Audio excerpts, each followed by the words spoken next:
আসলে ঘৃণা জন্ম তো আর একদিনের কারণে হয়নি। আমি তো আমার স্কুল লাইফে আওয়ামী লীগের শাসনের বিভিন্ন প্রেক্ষাপট দেখে আসছি, যেমন দুর্নীতি, তারপরে হচ্ছে স্বজনপ্রীতি। তো যেখানে দুর্নীতি স্বজনপ্রীতির মতো ঘৃণ্যতম অপরাধগুলো হয়ে যাচ্ছিল আওয়ামী লীগের আমলে, সেখানে কোটা মানে মুক্তিযোদ্ধা কোটা বেশিরভাগই রাখাটা আসলে কতখানি যৌক্তিক, সেইটার থেকেই আর কি এই ক্ষোভের জন্ম হয়েছে। কারণ বেশিরভাগ চাকরি প্রত্যাশীদের তো আর কোটা বলতে তো কিছুই নেই।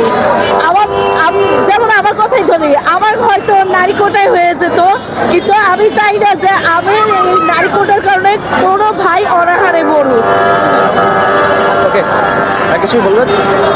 আমি চাই শেখ হাসিনার মতো ফ্যাসিস্ট শাসক যেন আর কোনোদিন বাংলাদেশের মাটিতে শাসন করতে না পারে, এবং নিরাপদ সুষ্ঠু গণতন্ত্রের বিচার হোক, বৈষম্যহীন বাংলাদেশ গড়ে তুলুক, এবং তারুণ্যের চোখে যে একটা স্বপ্ন আছে বৈষম্যহীন বাংলাদেশ গড়ার, সেই বৈষম্যহীন বাংলাদেশ গড়ে উঠুক, এবং কেউ যেন ক্ষুধা দারিদ্র্যের কারণে মরতে না পারে, সবাই যেন সুষ্ঠুভাবে নিজেদের চাকরি অর্জন করতে পারে।